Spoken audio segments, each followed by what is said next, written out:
आज हमें बात करनी है मैकेनिज्म ऑफ ब्रीदिंग की। ठीक है। अब मैकेनिज्म ऑफ ब्रीदिंग की बात करने से पहले मैं आपको एक बड़े ही छोटे इजी से कॉन्सेप्ट जो है उससे इंट्रोड्यूस करना चाहूँगा। साथ ही मैं आपको प्रेशर से इंट्रोड्यूस करना चाहूँगा। ठीक है। उसके बाद इंस्पिरेशन एक्सपिरेशन कुछ भी नहीं है। ठीक है। It will be very easy. So let's start. First of all let's suppose कि एक स्ट्रक्चर है। ये मैंने एक स्ट्रक्चर ड्रॉ किया। ठीक है। अब आप ये सोचो कि स्ट्रक्चर के अंदर जो प्रेशर है और इसके बाहर भी एक प्रेशर है। ठीक है। इस स्ट्रक्चर के अंदर जो प्रेशर है और बाहर जो प्रेशर है वो दोनों प्रेशर इक्वल है आपस में। ठीक है। इसके अंदर जो प्रेशर है फॉर एग्जांपल लेट सपोज 5। ठीक है। 5 mm ऑफ एच प्रेशर है इसके अंदर। ठीक है। और जो इसके बाहर प्रेशर है वो भी 5 mm ऑफ एच है। ठीक है। ये तो हो गई बात। अब अब लेट सपोज कि ये जो बाहर का इसका जो बाहर का जो प्रेशर है उस प्रेशर को मैं कम करता हूं। अंदर 5 ही है लेकिन उसके बाहर का जो प्रेशर है उस प्रेशर को मैंने कम कर दिया। तो एक बात बताओ, अंदर तो प्रेशर उतना ही है, बाहर मैंने प्रेशर कम कर दिया, अब अंदर प्रेशर ज्यादा हो गया। अब अंदर प्रेशर ज्यादा हो गया तो ये जो स्ट्रक्चर है क्या वो स्ट्रक्चर इन्फ्लेट कर जाएगा? बिल्कुल कर जाएगा। ये देखो, ये स्ट्रक्चर था, मैंने बाहर बाहर का जो प्रेशर है उसको 5 से कम कर दिया, लेट्स सपोज 2 कर दिया। ठीक है। तो ये स्ट्रक्चर इन्फ्लेट हो गया। इन्फ्लेट हो गया। अब जो मैंने बाहर का जो प्रेशर है जिसको मैंने 5 से 2 किया था, लेट सपोज उसको मैंने वापस 5 कर दिया, तो वापस से डिफ्लेट कर जाएगा, अपने ओरिजिनल जो साइज है उसमें आ जाएगा। ठीक है। बिल्कुल इजी सा कॉन्सेप्ट है। चलो अब आगे चलते हैं प्रेशर्स पे। देखो भाई, प्रेशर सबसे पहले बात करते हैं लंग्स के अंदर का प्रेशर। ठीक है। फर्स्ट ऑफ ऑल लंग्स के अंदर जो प्रेशर है उस प्रेशर को बोलते हैं इंट्रा पल्मोनरी प्रेशर। ठीक है। Intra pulmonary pressure. अब my question is, let suppose कि हम ना तो इंस्पायर कर रहे हैं और ना ही एक्सपायर कर रहे हैं, हम ब्रीदिंग कर ही नहीं रहे। ठीक है। ना तो मैं इंस्पायर कर रहा हूं और ना ही एक्सपायर कर रहा हूं, मैं जस्ट खड़ा हूं। तो इस सिचुएशन में आपके लंग्स के अंदर का जो प्रेशर है और से आपके एल्वियोलाई का अंदर अंदर का प्रेशर और से पूरे आपके जो रेस्पिरेटरी ट्रैक्ट का, पूरे रेस्पिरेटरी ट्रैक्ट का जो प्रेशर है वो प्रेशर कितना होगा? फॉर एग्जांपल मैं आपको इजी करने के लिए लेट सपोज ये बोतल है। ठीक है। अच्छा मैं आपको एक हिंट देता हूं, ये जो लंग्स है ना, ये जो पूरा रेस्पिरेटरी सिस्टम है ये एक ओपन सिस्टम है भाई। ये एक्सटर्नल नोस्टल से चला पूरा का पूरा रेस्पिरेटरी रेस्पिरेटरी ट्रैक्ट कहां तक गया? पूरा एल्वियोलाई तक। ठीक है। पूरा एटमोस्फेयर के साथ कॉन्टेक्ट में, ओपन सिस्टम है। ठीक है।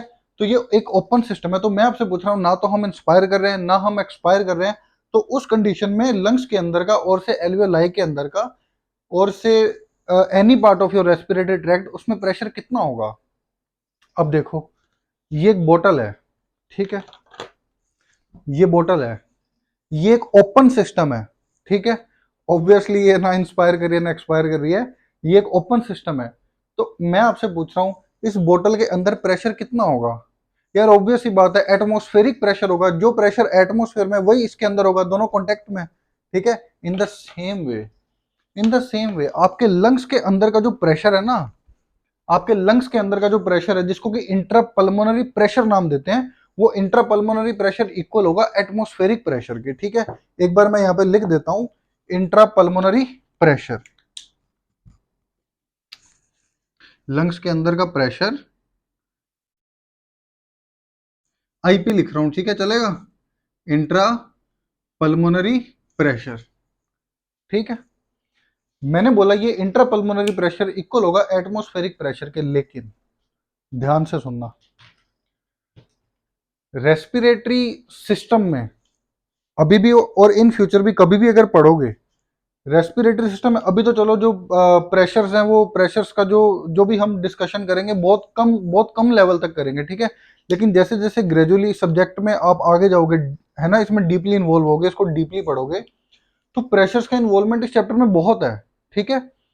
और हम क्या करते हैं ना, अब एटमॉस्फेरिक प्रेशर होता है 760 mmHg। ठीक है। अब प्रेशर्स का इतना ज्यादा इन्वॉल्वमेंट है, अब बार बार 760 लिखना, तो इससे क्या है कि कैलकुलेशन में दिक्कत होती है। तो कैलकुलेशन को इजी करने के लिए हम लोग क्या करते हैं ना, रेस्पिरेटरी सिस्टम के अंदर हमेशा एटमॉस्फेरिक प्रेशर को हम स्टैंडर्ड रख के हम उसको जीरो बोल देते हैं। हम उसको एक नया नाम दे देते हैं। हम रेस्पिरेटरी सिस्टम के अंदर जो इंट्रा पल्मोनरी प्रेशर है ना, हम उसको जीरो मान के चलते हैं, ठीक है। इसका क्या मीनिंग हुआ? मतलब अगर मैं आपको ये कह रहा हूं कि रेस्पिरेटरी सिस्टम के किसी पर्टिकुलर पार्ट में जो प्रेशर है वो जीरो है, तो इसका क्या मीनिंग हुआ?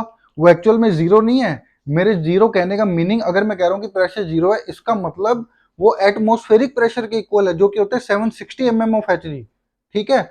तो एक बात बताओ, मैंने बोला कि जो इंट्रापल्मोनरी प्रेशर है वो इक्वल होता है एटमॉस्फेरिक प्रेशर के, और एटमॉस्फेरिक प्रेशर जो कि 760 mm एच है, लेकिन रेस्पिरेटरी सिस्टम के अंदर हम उसको जीरो कंसीडर करके चलते हैं। तो मैं यहां पे लिख दूं क्या? जीरो।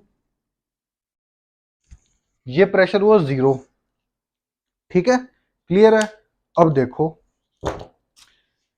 लंग्स के लंग्स के चारों तरफ है भाई ल्यूरल मेम्ब्रेन।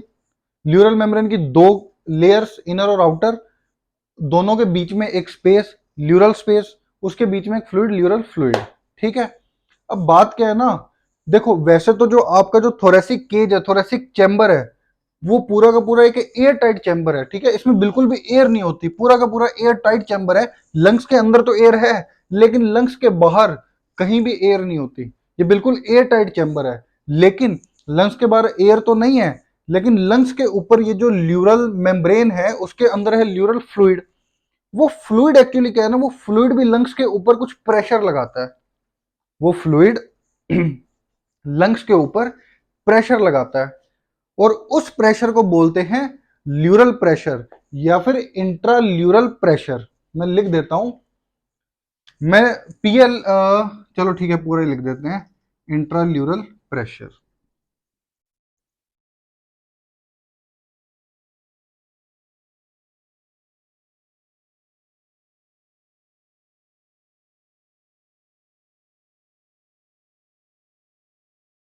इंट्राल्यूरल प्रेशर, ठीक है। अब इसकी वैल्यू सुनो। ये जो इंट्राल्यूरल प्रेशर है ना, ये इंट्राल्यूरल प्रेशर एक्चुअल में एटमॉस्फेरिक प्रेशर से कम होता है।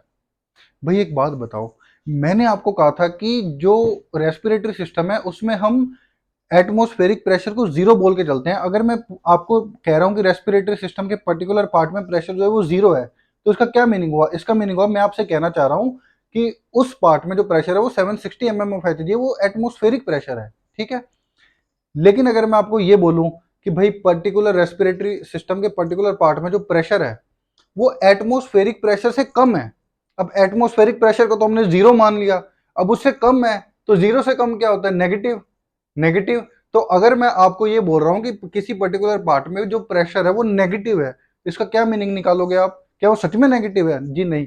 नेगेटिव का मतलब है कि यार वो एटमॉस्फेरिक प्रेशर से कम है, ठीक है। फॉर एग्जाम्पल, ये जो ल्यूरल प्रेशर होता है ना, ल्यूरल प्रेशर, ये ल्यूरल प्रेशर, अच्छा, अगर मैं बोलूं कि जो किसी पर्टिकुलर पार्ट में जो प्रेशर है वो पॉजिटिव में, मान लो वो +2 है, तो +2 का मीनिंग क्या हुआ?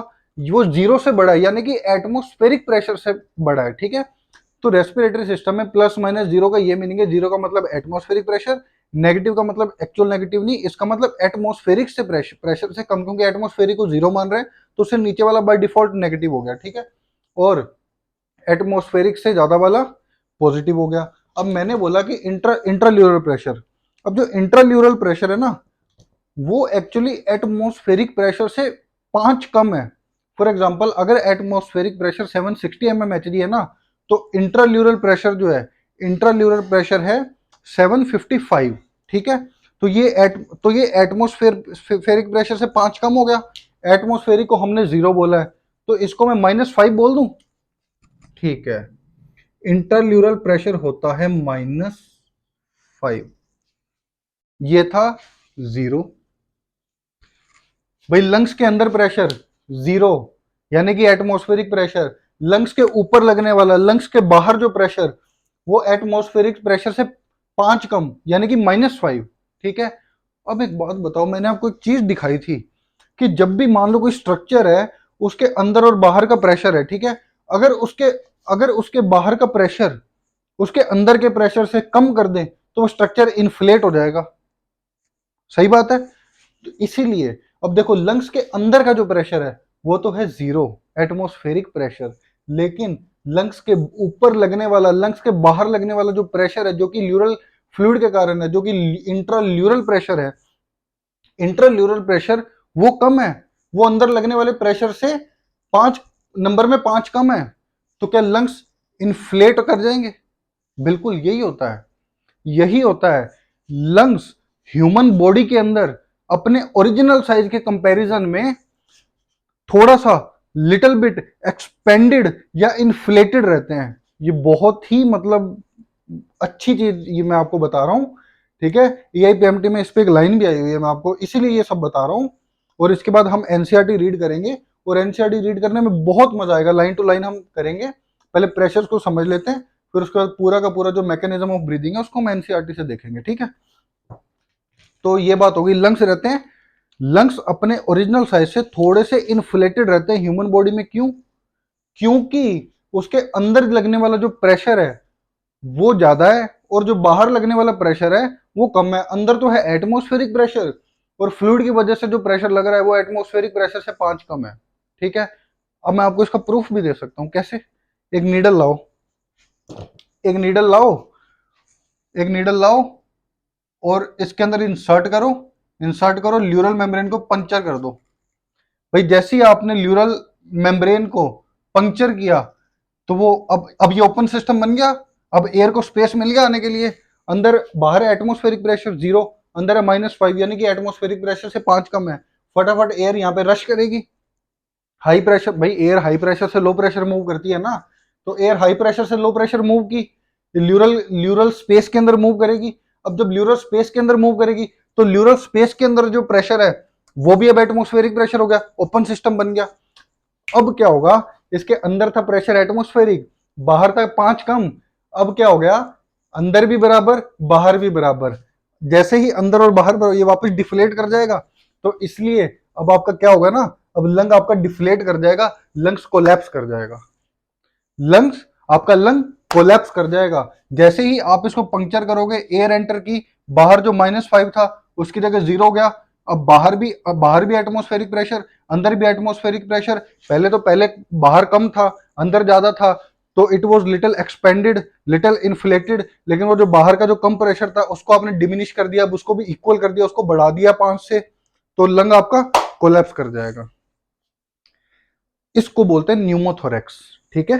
जब एयर इस ल्यूरो स्पेस में एंटर कर जाए उसको न्यूमोथोरेक्स बोलते हैं। बाकी मेरा टारगेट आपको न्यूमोथोरेक्स बताना नहीं है, मेरा टारगेट आपको यह बताना है कि ह्यूमन बॉडी में जो लंग्स होते हैं वो अपने ओरिजिनल साइज से थोड़ा सा एक्सपेंडेड, थोड़ा सा इन्फ्लेटेड रहते हैं। इसका मैं आपको एक और प्रूफ दे सकता हूं। कैसे? ये लंग्स को आइसोलेट करो, आइसोलेट करके थोरेसिक केज में से निकाल दो, निकाल के इसको यहाँ टेबल पे रख दो, एटमोसफेयर पे रख दो। अब जैसे आप निकाल के टेबल पे रखोगे, पहले इसके बाहर जो प्रेशर लग रहा था वो एटमोसफेयर से 5 कम था, अब जो बाहर लग रहा है वो इक्वल टू एटमोसफेयर है, अंदर भी एटमोसफेयर है, तो अब दोनों प्रेशर इक्वल हो गए। तो पहले के कंपैरिजन में लंग डिफ्लेट कर जाएगा, उसको बोलता है कि लंग कोलैप्स कर गया, लंग छोटा हो जाएगा, बिल्कुल छोटा सा हो जाएगा, ठीक है। तो ये है, ठीक है। तो 3 स्टेटमेंट मैं बोलूंगा, तीनों ध्यान रखना इसी से, इंटरल्यूरल प्रेशर से रिलेटेड। देखो, अगर मैं बोलता हूं कि in human body lungs remain little expanded or inflated due to negative intralural pressure। सही बात है, बिल्कुल सही बात है। नेक्स्ट स्टेटमेंट सुनो, नेक्स्ट स्टेटमेंट में बोलता हूं कि lungs lungs remain open, lungs remain open in its resting state due to negative intrapleural pressure. अरे यार, या तो मैं ये बोलूं कि लंग्स इन्फ्लेटेड रहते हैं, एक्सपेंडेड रहते हैं, या मैं ये बोलूं कि लंग्स ओपन रहते हैं, एक ही बात है ना। Lungs remain open due to intrapleural pressure. अब नेक्स्ट स्टेटमेंट, ये AIPMT में आई थी। नेक्स्ट स्टेटमेंट, नेक्स्ट स्टेटमेंट है कि lungs do not collapse, lungs do not collapse between breaths due to negative intrapleural pressure. अब बोलो, या अब ये या तो बोल दो कि लंग्स एक्सपेंडेड रहते हैं, लंग्स इन्फ्लेटेड रहते हैं, लंग्स ओपन रहते हैं ड्यू टू दिस प्रेशर। ऐसा भी तो बोल सकते हैं ना कि lungs do not collapse due to this pressure. जैसे इस प्रेशर को आप डिमिनिश करोगे, जैसे आप प्रेशर इसको डिमिनिश करोगे, इसकी जगह एटमॉस्फेरिक प्रेशर या उससे ज्यादा प्रेशर ले आओगे, तो लंग्स कोलैप्स कर जाएंगे। तो ये कोलैप्स क्यों नहीं कर रही है लंग्स, ये क्यों है ये एक्सपेंडेड, क्यों? Due to this negative intrapleural pressure. इस पे घूम घुमा के कभी कभी ये क्वेश्चन आ जाता है इंटरल्यूरल प्रेशर पे, और ये नेगेटिव प्रेशर ये समझ आता नहीं है। ठीक है, अब आ जाएगा, अब कोई दिक्कत नहीं है।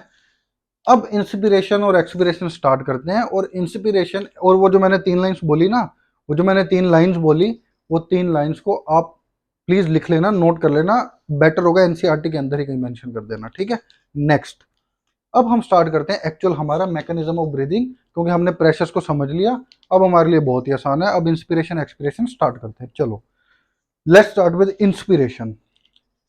अब क्या होगा ना, जब मुझे इंस्पायर करना होगा, जब मुझे इंस्पायर करना होगा, तो मैं क्या करूंगा, मैं सबसे एक तो मैं क्या करूंगा, अपना डायफ्राम कॉन्ट्रैक्ट करूंगा।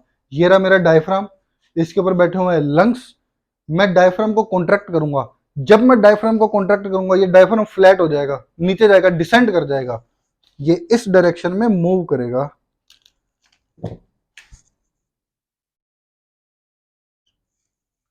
डायफ्राम नीचे जाएगा, फ्लैट हो जाएगा। ठीक है, दूसरा मैं क्या करूंगा, अपनी एक्सटर्नल इंटरकोस्टल मसल्स, ये रिब के कटेंट्स हैं, इन दोनों के बीच में इंटरकोस्टल स्पेस, और उसके बीच में 2 मसल्स बताई थी मैंने आपको, internal intercostal muscle and external intercostal muscle. उसमें से एक्सटर्नल, इंटरनल नहीं, कंफ्यूज मत होना, एक्सटर्नल इंस्पिरेशन के वक्त एक्सटर्नल इंटरकोस्टल मसल को मैं कॉन्ट्रैक्ट करूंगा। एज अ रिजल्ट क्या होगा, एज अ रिजल्ट क्या होगा कि आपकी जो रिब्स हैं और जो स्टर्नम है, रिब्स और स्टर्नम एलिवेट करेंगे, रिब्स और स्टर्नम एलिवेट करेंगे। तो देखो, सबसे पहले आपने डायफ्राम को कॉन्ट्रैक्ट किया, डायफ्राम ने नीचे डिसेंट किया। जब आपका डायफ्राम नीचे डिसेंट करेगा, जब डायफ्राम नीचे डिसेंट करेगा, जो आपका थोरेसिक वॉल्यूम है वो एंटीरियर पोस्टीरियर डायरेक्शन में बढ़ गया, anterior direction, posterior direction, anterior posterior direction में इंक्रीज हो गया। और जब आपने एक्सटर्नल इंटरकोस्टल मसल्स को कॉन्ट्रैक्ट किया, तो आपकी रिब्स और स्टर्नम एलिवेट हुई तो डोर्सोवेंट्रल डायरेक्शन में, डोर्सोवेंट्रल डायरेक्शन में मेरा थोरेसिक वॉल्यूम बढ़ गया। तो सबसे पहला step, contraction in diaphragm and external intercostal muscle, as a result of which thoracic volume increases. ठीक है, in antero posterior direction and dorsoventral direction. Overall मतलब आपका जो थोरेसिक वॉल्यूम है वो इंक्रीज हो गया। अब जब आपका थोरेसिक वॉल्यूम इंक्रीज होगा, तो मैंने आपको बताया था कि जो आपकी पैराइटल ल्यूरा है, अब प्रेशर्स का रोल आने वाला है। अब जो आपकी पैराइटल ल्यूरा है, पैराइटल ल्यूरा मैंने बताया था कि थोरेसिक केज के कांटेक्ट में रहती है एज वेल एज डायफ्राम के कांटेक्ट में रहती है। ठीक है, अब आपका डायफ्राम नीचे डिसेंड कर रहा है, रिब्स और स्टर्नम बाहर की तरफ एलिवेट हो रहे हैं, बाहर की तरफ एक्सटेंड कर रहे हैं, आपका थोरेसिक वॉल्यूम इंक्रीज हो रहा है। तो ये जब थोरेसिक वॉल्यूम इंक्रीज होगा, थोरेसिक वॉल पूरी बाहर की तरफ जा रही है, तो क्या ये अपने साथ साथ में पैराइटल ल्यूरा को खींचेगी? बिल्कुल खींचेगी। ये साथ साथ में आपकी पैराइटल ल्यूरा को खींचेगी, पैराइटल ल्यूरा को साथ साथ में खींचेगी। तो जो ल्यूरल स्पेस है, मान लो इतना था, अब थोरेसिक वॉल्यूम बढ़ रहा है, तो साथ साथ में पैराइटल लेयर को ये खींच रहा है। तो जो ल्यूरल स्पेस था वो अब इतने से इतना हो गया, बढ़ गया। तो एक बात बताओ, जैसे ही ल्यूरल स्पेस आपका बढ़ेगा, जैसे ही ल्यूरल स्पेस बढ़ेगा, तो उसके अंदर का जो प्रेशर था, इंटरल्यूरल प्रेशर, वो इंक्रीज होगा कि डिक्रीज होगा? प्रेशर और एरिया में कैसा रिलेशन होता है? इनवर्स होता है ना, pressure is inversely proportional to area. ये बढ़ गया तो प्रेशर ड्रॉप कर जाएगा, प्रेशर ड्रॉप कर जाएगा। वो बेचारा पहले ही था -5, -5 से हो जाएगा वो कितना, मोर नेगेटिव, मोर नेगेटिव, और गिर गया और कम हो गया, तो कितना हो गया, -7.5। ठीक है, अब देखो जी, लंग्स ऑलरेडी इन्फ्लेटेड थे, अंदर लग रहा था एटमॉस्फेरिक प्रेशर, बाहर लग रहा था क्या, इंट्राल्यूरल प्रेशर, जो कि -5 था, वो ऑलरेडी उससे कम था, तो लंग्स इन्फ्लेटेड थे। अब लंग्स के बाहर लगने वाला जो प्रेशर है और कम हो गया, -5 से -7.5। तो क्या लंग्स और इन्फ्लेट नहीं करेंगे? बिल्कुल करेंगे।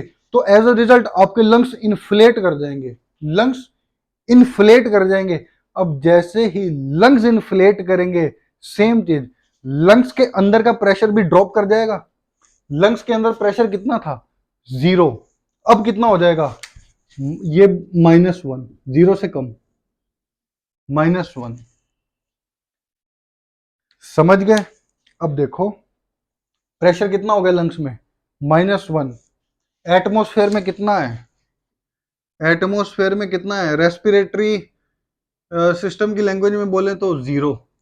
पहले इक्वल था 0 0, लेकिन जैसे ही लंग्स एक्सपेंड हुए तो 0 से ड्रॉप हो गया। कितना हो गया?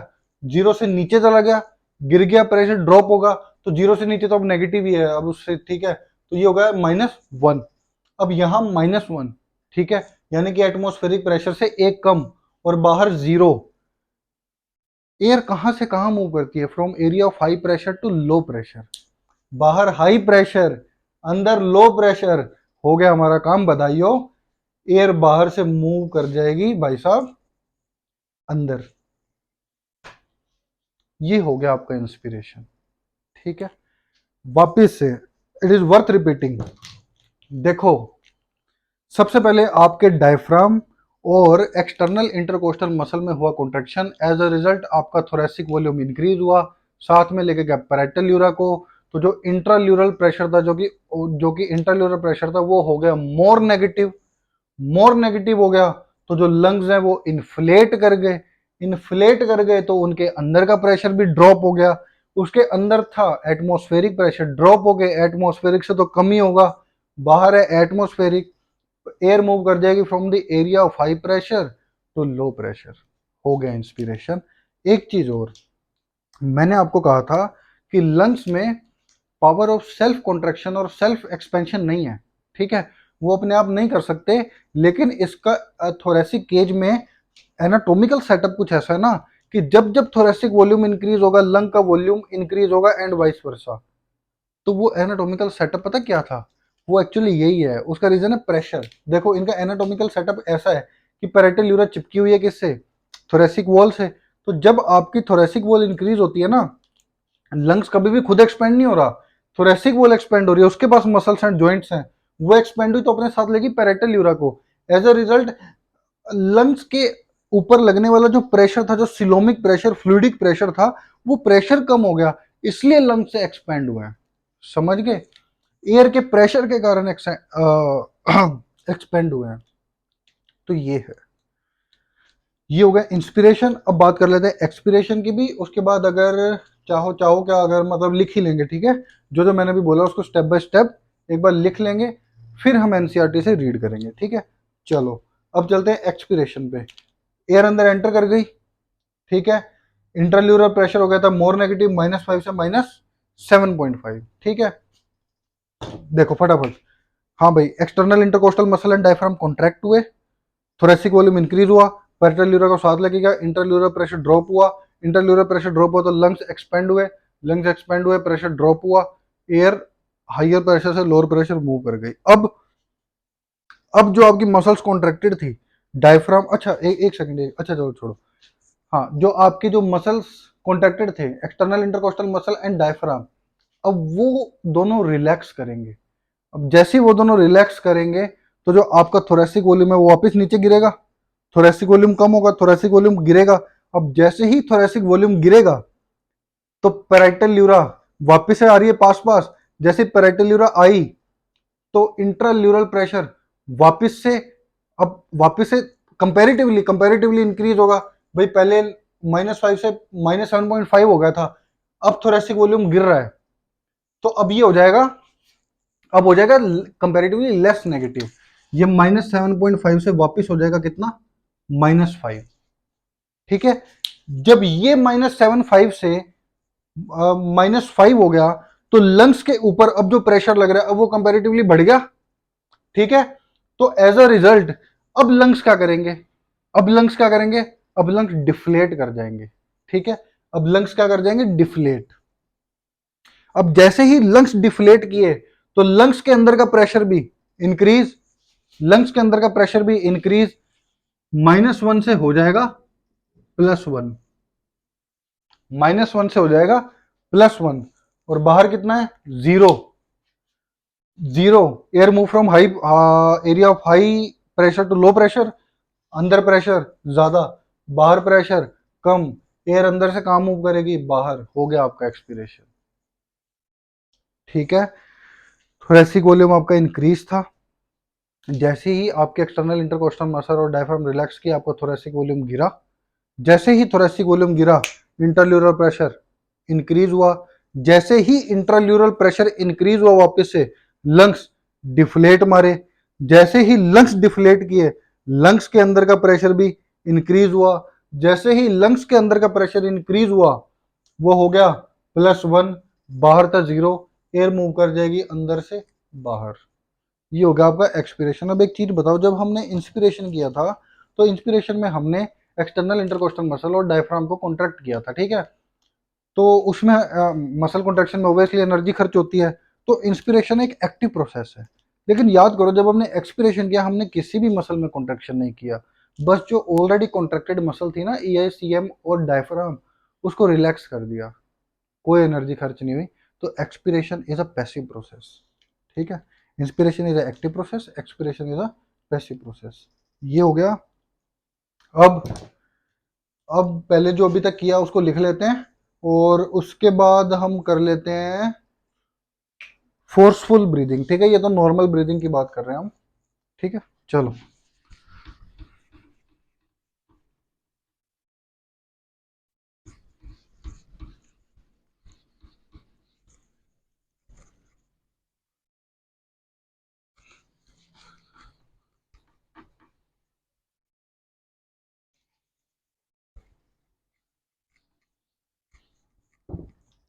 चलो line wise, point by point. सबसे पहले हमने इंस्पायर किया था, तो external intercostal muscle plus diaphragm,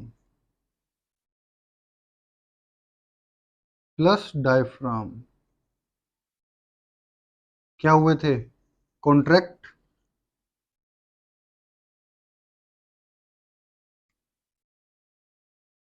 contract हुए थे। एज अ रिजल्ट क्या हुआ था, थोरेसिक वॉल्यूम इंक्रीज हुआ था। कौन सी डायरेक्शन में, एक्सटर्नल इंटरकोस्टल मसल की वजह से डोर्सोवेंट्रल डायरेक्शन में, और डायफ्राम की वजह से एंटीरो पोस्टीरियर डायरेक्शन में। तो सॉरी, डोर्सोवेंट्रल ना पहले, तो डोर्सो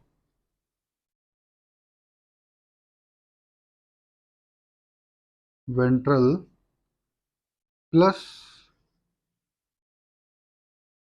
एंटीरो पोस्टीरियर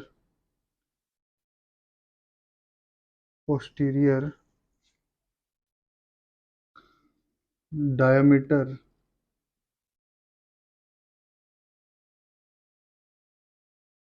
ऑफ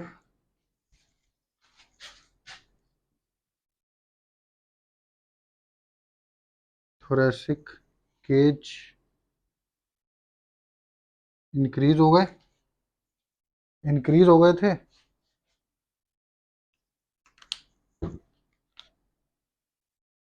और जैसे ही ये इंक्रीज हुआ था, एज द रिजल्ट क्या हुआ था, पैरेटल यूरस हाथ में खींची थी, तो इंट्राल्यूरल प्रेशर हो गया था डिक्रीज, मोर नेगेटिव हो गया था। इंट्रा इंट्राल्यूरल प्रेशर डिक्रीज हो गया था, मोर नेगेटिव हो गया था। वैसे कितना होता है, -5, यहाँ कितना हो गया था, -7.5। ठीक है। अब जैसे ही इंट्राल्यूरल प्रेशर कम हुआ, वैसे ही लंग्स हो गए थे एक्सपेंड। ठीक है ना, lungs expand. As a result, thoracic cage के एक्सपेंड होने से इंट्राल्यूरल प्रेशर ड्रॉप हुआ था। लंग्स के एक्सपेंड होने से कौन सा प्रेशर ड्रॉप होगा, इंट्रापल्मोनरी प्रेशर, लंग्स के अंदर का pressure.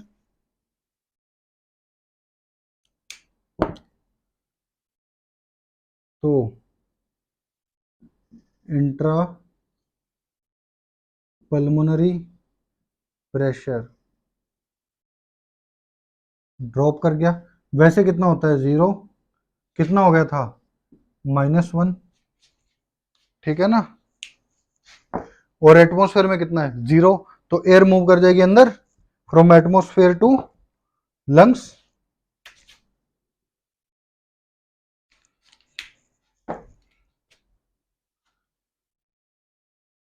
Air moves from atmosphere into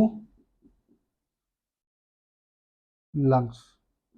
भाई एक चीज तो पक्की है ना कि इंस्पिरेशन इंस्पिरेशन और एक्सपिरेशन के लिए लंग्स और एटमॉस्फेयर के बीच में एक प्रेशर ग्रेडियंट होना चाहिए। मतलब इंस्पिरेशन, अगर आपको इंस्पिरेशन करना है, अगर आप चाहते हो कि लंग्स, कि आपके लंग्स के अंदर एयर एंटर हो, तो आपके लंग्स का जो प्रेशर है, जो इंट्रापल्मोनरी प्रेशर है, वो एटमॉस्फेरिक प्रेशर से कम होना चाहिए।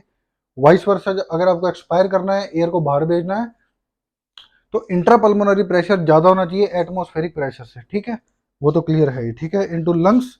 और एक चीज यहाँ पे मैं लिख देता हूँ कि इट इज एन, पहले अच्छा ये हम इंस्पिरेशन की बात कर रहे हैं ना, फर्स्ट ऑफ ऑल ये तो इंस्पिरेशन की बात की हमने, साथ ही साथ एक यहाँ पे लिख देता हूँ कि it is an active process, ठीक है।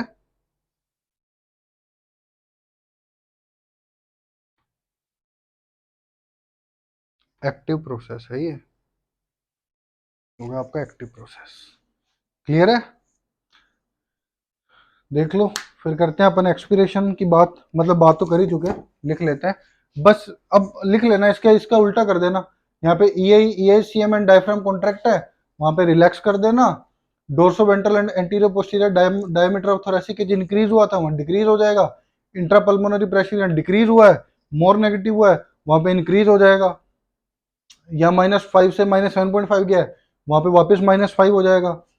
जब वो डिक्रीज होगा तो लंग्स एक्सपेंड नहीं होंगे, लंग्स लंग्स जो है वो कॉन्ट्रैक्ट होंगे, ठीक है, लंग्स छोटे हो जाएंगे, ठीक है। उसके बाद जो इंट्रापल्मोनरी प्रेशर है, इंट्रापल्मोनरी प्रेशर बढ़ जाएगा, बढ़ जाएगा, कितना हो जाएगा +1 हो जाएगा। और जो एयर है वो लंग से इस बार चली जाएगी एटमोस्फेयर में, ठीक है। तो आप लिख लेना। अब थोड़ा सा बात कर लेते हैं फोर्सफुल ब्रीदिंग। ये तो हो गया क्वाइट ब्रीदिंग। अच्छा, आपने एक चीज देखी, एक सेकेंड अभी दिखाते हैं।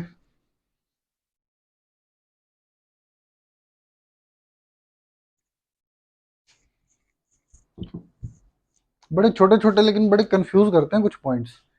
देखो, जब हमने इंस्पायर किया था ना, तो इंट्राल्यूरल प्रेशर जो था वो -5 था, लेकिन इंस्पिरेशन के वक्त ये -7.5 चला गया था।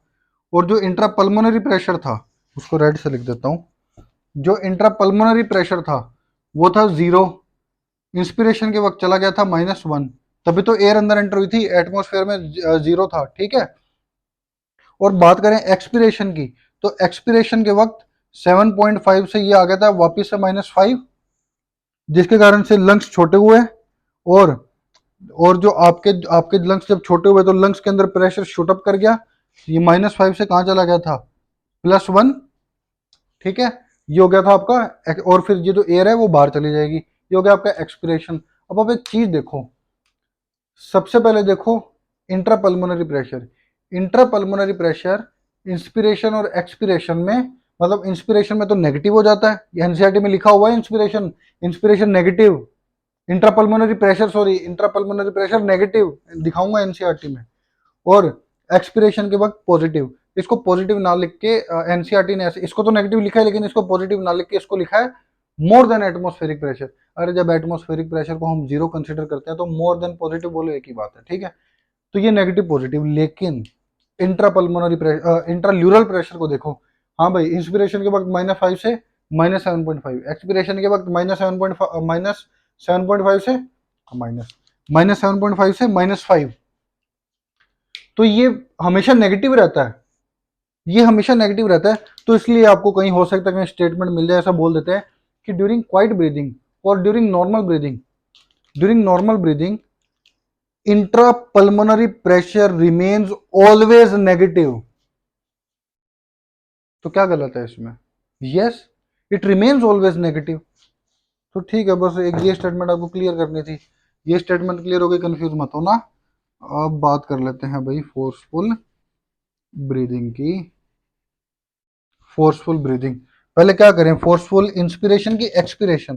पहले एक्सपिरेशन कर लेते हैं, क्योंकि एनसीईआरटी में फोर्सफुल एक्सपिरेशन के बारे में एक मसल है, पहले एक्सपिरेशन कर लेते हैं। चलो, फोर्सफुल एक्सपिरेशन।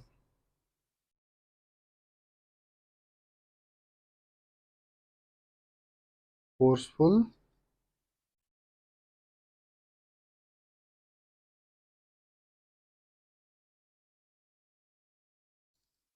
Forceful expiration. देखो, फोर्सफुल एक्सपिरेशन में क्या होगा ना, नॉर्मल एक्सपिरेशन में क्या होता है, जो आपकी ऑलरेडी कॉन्ट्रैक्टेड मसल्स थी आपने उनको रिलैक्स कर दिया था, ठीक है, अपने आप थोरेसिक वॉल्यूम गिर गया था, इंट्रापल्मोनरी प्रेशर बढ़ गया था, एयर बाहर चली गई थी। लेकिन अब आपको और एयर निकालनी है, लंग्स को और छोटा करना है, ठीक है। तो अब आप क्या करोगे ना, अब आप क्या करोगे, एक तो अपनी एब्डोमिनल मसल्स को कॉन्ट्रैक्ट करोगे। अब जब ये देखो, जैसे फोर्सफुल एक्सपायर करके देखो, फोर्सफुली पेट अंदर जा रहा है, तो आप अपनी एब्डोमिनल मसल्स को कॉन्ट्रैक्ट करोगे। जब आपकी एब्डोमिनल मसल्स कॉन्ट्रैक्ट होंगी, तो एक तो जो आपके एब्डोमिनल कंटेंट्स है, एब्डोमिनल कंटेंट्स ऊपर जाके डायफ्राम पे पुश करेंगे। आप उनको डायफ्राम की तरफ पुश कर रहे हो, डायफ्राम पे पुश कर रहे हो, तो डायफ्राम ऊपर उठ रहा है। जनरली जब इंस्पिरेशन किया था वो नीचे डिसेंट हुआ था उसका, अब असेंड हो रहा है, अब आप उसको ऊपर धकेल रहे हो। तो भाई जो जो आपका थोरेसिक वॉल्यूम है, अब वो एंटीरियर पोस्टीरियर डायरेक्शन में कम हो जाएगा। इंस्पिरेशन के बाद क्या क्या किया था डायफ्राम ने, एंटीरियर पोस्टीरियर डायमीटर को इंक्रीज किया था, ठीक है। अब जब आप एब्डोमिनल मसल्स को कॉन्ट्रैक्ट करोगे, तो एब्डोमिनल कंटेंट्स जो है वो उस पर पुश लगाएंगे डायफ्राम पे, डायफ्राम थोड़ा ऊपर जाएगा, तो जो थोरेसिक वॉल्यूम है वो एंटीरियर पोस्टीरियर डायरेक्शन में कम हो जाएगा, ठीक है, कम हो जाएगा। दूसरा, जब आप एब्डोमिनल मसल्स को कॉन्ट्रैक्ट करोगे, तो जो एब्डोमिनल कंटेंट्स को तो ऊपर पुश कर ही रहा है वो डायफ्राम के against, at the same time आपकी जो लोअर रिप्स है ना, लोअर रिप्स को वो अंदर की तरफ पुश करेगा, पुल करेगा, अंदर की तरफ पुल करेगा, ठीक है।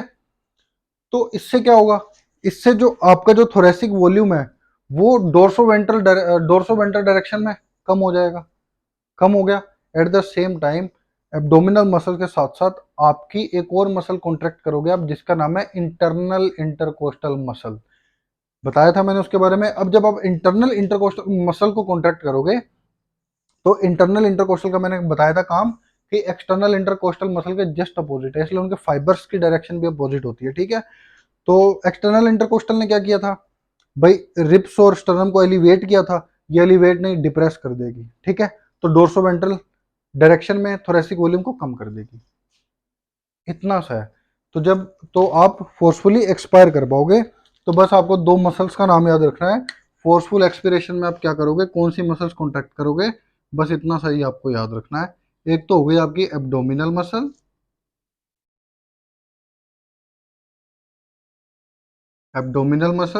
और दूसरी इंटरनल इंटरकोस्टल मसल। अगर चाहो तो मैं ये चीज भी लिख देता हूँ कि भाई इस एक्शन भी लिख देता हूँ इनका। आईआईसीएम का तो मैं लिख रहा हूँ अपोजिट टू ईआईसीएम, ठीक है। अब अगर आपको ईआईसीएम का पता है तो इसका भी पता लग जाएगा, अपोजिट टू ईआईसीएम। तो ये क्या करेगी, dorso ventral dorso ventral direction में थोरेसिक वॉल्यूम जो है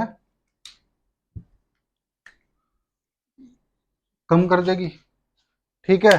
एब्डोमिनल मसल दो तरह से एक्ट करेगी, ठीक है। Push abdominal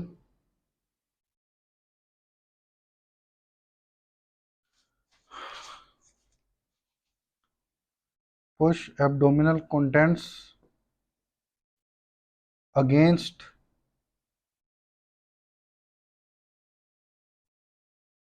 against diaphragm as a result क्या होगा? एंटीरो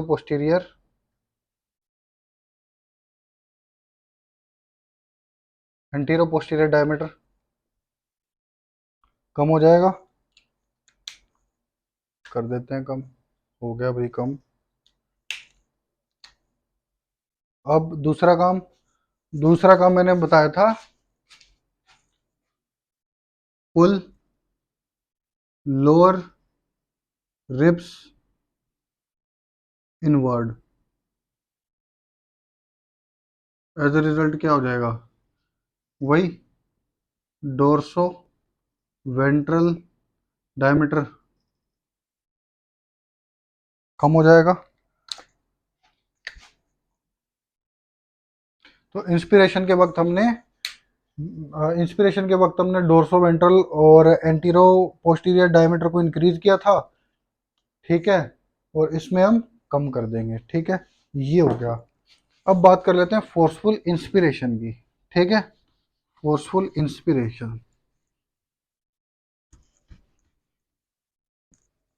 अब आपने नॉर्मली इंस्पायर कर लिया, ठीक है, लेकिन आपकी इच्छा जगी, आपने नॉर्मली इंस्पायर कर रहे हो, नॉर्मली एक्सपायर कर रहे हो, अब आपकी इच्छा जगी कि मुझे थोड़ा सा और एक्सपायर करना है, तो एब्डोमिनल मसल्स को इन्वॉल्व कर दिया, इंटरनल इंटरकोस्टल मसल्स को इन्वॉल्व कर दिया, तो थोरेसिक वॉल्यूम और कम कर दिया, लंग्स को और छोटा कर दिया, प्रेशर फिर इंक्रीज हो गया, बाहर के कंपैरिजन में एयर बाहर मूव कर गई, लेकिन अब आपका मन हुआ नॉर्मली इंस्पायर करने के बाद मुझे और इंस्पायर करना है, तो अब थोरेसिक वॉल्यूम का जो एंटीरो लेटरल और डोर्सोवेंट्रल डायमीटर जो इंक्रीज हुआ है उसको और इंक्रीज करना है, तो उसके लिए आप क्या करोगे, इसी की तरह कुछ एडिशनल मसल्स की हेल्प लोगे।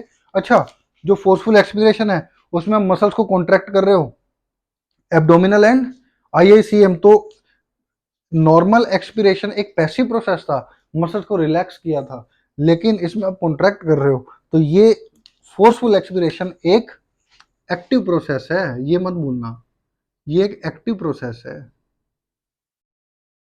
एक्टिव, ठीक है। अब फोर्सफुल इंस्पिरेशन करना है, आपका मन हुआ कि भाई फोर्सफुली अभी और इंस्पायर करना है, ठीक है, तो आप कुछ अपनी एडिशनल मसल्स का यूज करोगे। फॉर एग्जांपल आपको एग्जांपल देता हूँ, स्टर्नोक्लीडोमास्टोइड मसल होगी, अलानाजी मसल होगी, स्कलेन मसल्स होगी, लेकिन मुझे नहीं लगता कि वो नाम आपको याद करने की कुछ नीड है। वो जितने भी मसल्स है ना जिनको आप इन्वॉल्व करोगे, उन सभी मसल्स को कंबाइनली एक नेम दे देते हैं, एसेसरी मसल्स ऑफ इंस्पिरेशन। तो बस आप इतना सा याद रख लो कि फोर्सफुल इंस्पिरेशन के वक्त कौन सी मसल्स को यूज करते हैं, एसेसरी मसल्स ऑफ इंस्पिरेशन, और नॉर्मल इंस्पिरेशन ही एक्टिव था, तो ये तो एक्टिव हो गई, नॉर्मल एक्सपिरेशन लेकिन पैसिव था, लेकिन फोर्सफुल एक्सपिरेशन एक एक्टिव प्रोसेस है। ठीक है, now it's time to read it from NCERT, which is our ultimate goal. Let's achieve that ultimate goal. चलो भाई बहुत मजा आने वाला है। एनसीईआरटी टॉपिक निकाल लो, मैकेनिज्म ऑफ ब्रीदिंग। चलो let's start. Breathing involves two stages: inspiration, during which atmospheric air is drawn in, and expiration, by which the alveolar air is released out. The movement of air into and out of the lungs is carried out by creating pressure gradient between the lungs and the atmosphere. Inspiration can occur if the pressure within the lungs, that is intrapulmonary pressure, is less than atmospheric pressure, that is there is negative pressure. मैंने बोला था less than negative pressure का मतलब negative pressure, ठीक है, क्योंकि atmospheric pressure को हम जीरो मान के चलते हैं, और अगर लंग्स के अंदर जो प्रेशर है वो लेस देन एटमॉस्फेरिक प्रेशर होगा, तभी तो एटमॉस्फेयर से एयर इन अंदर जाएगी, तो प्रेशर ग्रेडियंट हम क्रिएट करके चलते हैं। तो इंस्पिरेशन एक्सपिरेशन का जो जो पीछे जो मैकेनिज्म है, जो प्रेशर मैकेनिज्म है वो क्या है, वो ग्रेडियंट है, प्रेशर ग्रेडियंट क्रिएट कर देते हैं। भाई हम थोरेसिक वॉल्यूम को इंक्रीज या डिक्रीज करके, लंग्स का वॉल्यूम इंक्रीज या डिक्रीज करके हम आफ्टर ऑल क्या कर रहे हैं, लंग्स के अंदर का जो प्रेशर है उसको एटमॉस्फेरिक प्रेशर के कंपैरिजन में कम या ज़्यादा कर रहे हैं, प्रेशर ग्रेडियंट क्रिएट कर रहे हैं, ठीक है। तो intrapulmonary pressure less than atmospheric pressure, yes there is negative pressure in the lungs with respect to the atmospheric pressure. Similarly, expiration takes place when the intrapulmonary pressure is higher than atmospheric pressure. Higher than atmospheric pressure लिखा है NCERT ने, और मैंने बताया भी था higher की जगह इसको पॉजिटिव भी बोल देते हैं, ठीक है। तो the diaphragm and a specialized set of muscles, external and internal intercostal muscles between ribs, help in generation of such gradients. Inspiration is initiated by the contraction of the diaphragm, which increases the volume of thoracic chamber in anterior-posterior axis. The contraction of external intercostal muscles lift up the ribs and sternum, causing an increase in the volume of the thoracic chamber in the dorsoventral axis. The overall increase in the thoracic volume causes a similar increase in the pulmonary volume. और इसका reason अब आपको पता है क्यों, क्योंकि जब thoracic volume increase हुआ तो parietal ल्यूरा उसके साथ चली गई, इंट्राल्यूरल प्रेशर डिक्रीज कर गया, ड्रॉप कर गया। इसकी वजह से उस वो थोड़ा सा पार्ट जंप कर रखा है एनसीईआरटी में, तो उसकी वजह से ये पल्मोनरी वॉल्यूम इंक्रीज हुआ है। ऐसे डायरेक्ट नहीं कि उसको उठा लिया तो वो भी इंक्रीज हो गया, ठीक है। प्रेशर का इन्वॉल्वमेंट है। An increase in pulmonary volume decreases the pulmonary pressure to less than atmospheric pressure. मैंने बताया था -1, which forces the air from outside to move into the lungs, that is inspiration। हो गया इंस्पिरेशन। अब आगे चलो, relaxation of the diaphragm and the intercostal muscles returns the diaphragm and sternum to their normal position and reduce the thoracic volume, thereby pulmonary volume।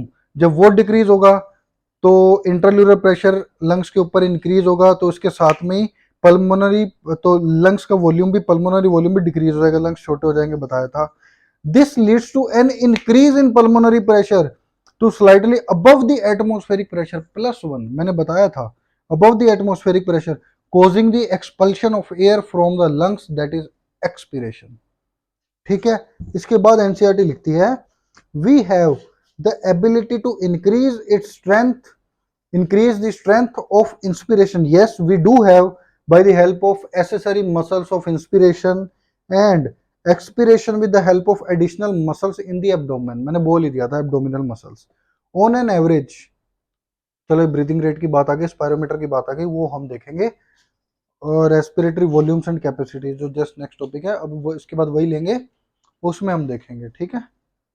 So yes, that's all for this lecture, thank you.